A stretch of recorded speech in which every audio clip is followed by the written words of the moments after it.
તો સુરેન્દ્રનગર જિલ્લાના સાયલામાં અસામાજિક તત્વો સામે કાર્યવાહી કરતા જિલ્લા પોલીસ દ્વારા ગેરકાયદેસર રીતે બાંધવામાં આવેલ હોટલને તોડી પાડવામાં આવી છે। ત્યારે ગેરકાયદેસર રીતે સરકારી જમીન પર હોટલ બાંધવામાં આવી હતી। ત્યારે સાયલા પોલીસ સ્ટેશન વિસ્તારમાં ગુનાહિત પ્રવૃત્તિ સાથે સંકળાયેલા ઇસમો વિરુદ્ધ સાયલા નેશનલ હાઈવે વખત પરના બોર્ડ પાસે આવેલા ગેરકાયદેસર તિરંગા હોટલ પાડીને દબાણને દૂર કરવામાં આવ્યું। ત્યારે આરોપી ગોસળ ગામના વલ્કુભાઈ માતરાભાઈ ખાચરની ગેરકાયદેસર રીતે બાંધવામાં આવેલ તિરંગા હોટલને સુરેન્દ્રનગર જિલ્લા પોલીસ દ્વારા ડિમોલિશન હાથ ધરવામાં આવ્યું હતું।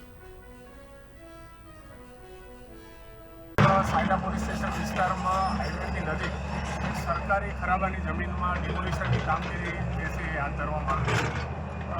વધારે વિગત જણાવીએ તો સાયલા પોલીસ સ્ટેશન વિસ્તારમાં વખતપર ગામના બોર્ડ પાસે એક ખરાબાની જમીનમાં તિરંગા નામનો ધાબો બનાવી અને ત્યાં ગેરકાયદેસર રીતે ઓઇલ ચોરીની પ્રવૃત્તિ તાજેતરમાં જ પકડાઈ છે એ થતી હતી।